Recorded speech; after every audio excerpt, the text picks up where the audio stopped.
সবাইকে স্বাগতম জানাই আমার নতুন ব্লগে। সো আজকে আমি যাচ্ছি মৌলানা ভাসানী বিজ্ঞান ও প্রযুক্তি বিশ্ববিদ্যালয়, সাথে আমার দুজন বন্ধু থাকবে। So let's start.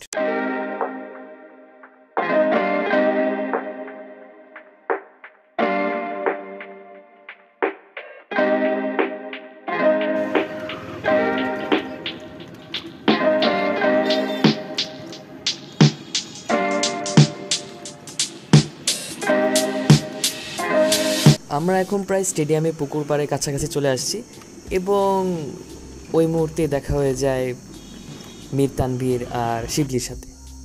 তারপর আমি মীর তানভীর আর শিবলি দিনালা মোড় পর্যন্ত হেঁটে যাই এবং সেখান থেকে অটোতে উঠে মৌলানা ভাসানীর উদ্দেশ্যে রওনা দিই। অবশেষে 15 মিনিট পর আমরা পৌঁছেও যাই সেই জায়গায়। এটা হচ্ছে মৌলানা ভাসানীর প্রথম গেট। অটো থেকে নামার পর আমরা গেট দিয়ে প্রবেশ করি। তারপর আমি মীর তানভীর এবং শিবলি আস্তে আস্তে সামনের দিকে হাঁটতে থাকি।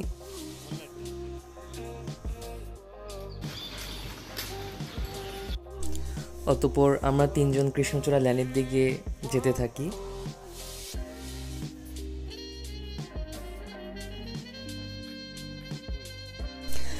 আমার হাতে বাম পাশে একটা মন্দির রয়েছে এবং আমরা কৃষ্ণচূড়া ল্যানের দিকে যেতে থাকি। এই যে কৃষ্ণচূড়া ল্যান, এবং পাশেই লেখা আছে দেখা হবে বন্ধু, দেখা হবে প্রিয়, হয়তো মনের টানে কিংবা ভুল করে এই কৃষ্ণচূড়া লেনে। এখন আমি ফ্রন্ট ক্যামেরায় নিজেকে দেখাচ্ছি। শুরুতে মাস্ক এবং চশমা পরেছিলাম, এখন খুলে রেখেছি। এই যে একজন ফটোগ্রাফার এবং একজন মডেল দাঁড়িয়ে আছে, এই দুজনকে আমরা সামনে আরও বিভিন্ন জায়গায় দেখতে পারবো। কৃষ্ণচূড়া লেনে ছবি তোলার পর আমরা তিনজন এগিয়ে যাচ্ছি একাডেমিক রিসার্চ ভবনের দিকে। সো আমরা তিনজন হাঁটাহাঁটি শুরু করেছি। ওই যে সামনে হাতের বাম পাশে এখানে প্রচুর মানুষ দেখা যাচ্ছে। অবশেষে আমরা সেই ভবনের কাছাকাছি চলে আসি। এই যে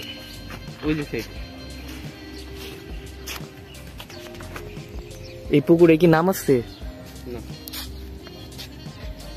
পরে দেবো ভাই। আচ্ছা, গান বাজনা কোন দিক হয় এই ভবনে?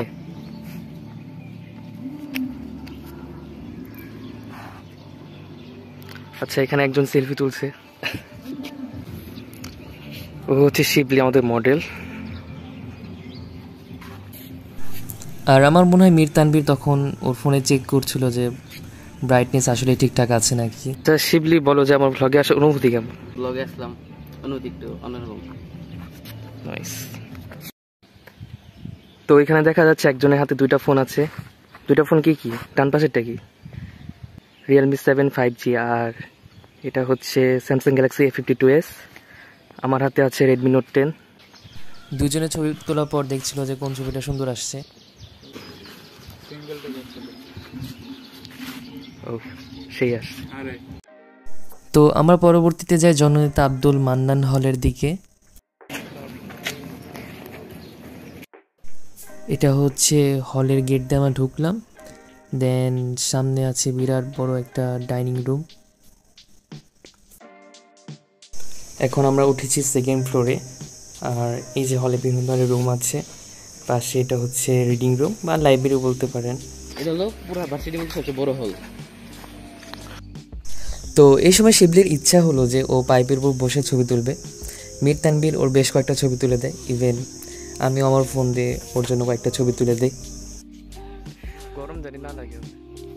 সিনিয়র আপু বয়সটাই দেখলে শুধু মনের ভেতরটা যদি দেখতে একবার। এখন আমরা মাঠে যাচ্ছি। ও ভাই, বিশাল বড় তো দেখতেছি। ওই দিকের এরিয়াও নিবে নাকি? ওই যে সামনে দিকে আছে, যে সামনে ওই যে জমি জমা আছে, স্টেডিয়াম আছে না? হ্যাঁ, বড় স্টেডিয়াম হবে, কত হাজার জানি বলা যাবো।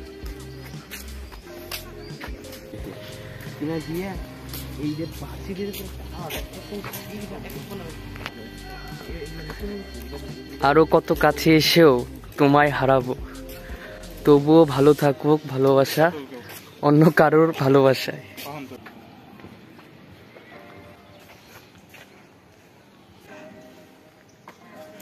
এটা হচ্ছে একাডেমিক ভবন, আর সামনে দুজন ছবি তুলছে।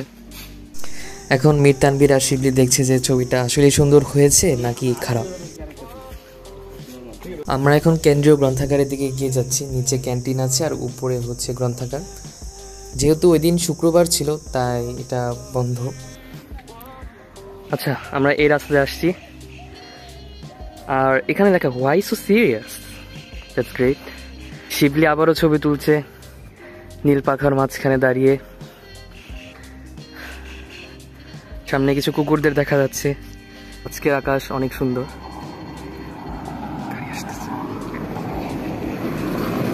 শিবলি ওখানে দেখ, সামনে একটা ইয়ে আছে, এটা রবীন্দ্রনাথ আর কাজী নজরুল ইসলাম না? মুক্ত মঞ্চ। ওইখানে যাই চল। এখানে যে রকির একটা পিক দেখছিলাম আমি। দেখুন যাবো না, একদিনে কাবার দেওয়া যাবে না তো পুরোটা, অন্য কোনো দিন আসবো। একদিনে পুরোটা কাবার দেওয়া যাবে না। সামনে মুক্ত মঞ্চ। তো এখন আমি মীর তানভীর এবং শিবলি দ্বিতীয় গেট দিয়ে বের হবো। তো আমাদের মূল টার্গেট ছিল যে আমরা প্রথম গেট দিয়ে ঢুকবো এবং দ্বিতীয় গেট দিয়ে বের হবো। আমরা এখন দ্বিতীয় গেট দিয়ে বের হবো। আমরা ব্লগের একদম শেষ মুহূর্তে চলে এসেছি। যারা আমাকে ফেসবুকে দেখছেন অবশ্যই আমাকে ফলো করবেন, লাইক কমেন্ট শেয়ার করবেন, অ্যান্ড ইউটিউবের ক্ষেত্রেও সেম, জাস্ট সাবস্ক্রাইব করবেন। তো আপনাদের সাথে দেখা হচ্ছে আবার পরবর্তী নেক্সট কোনো ব্লগে। সকলে ভালো থাকবেন এবং সুস্থ থাকবেন।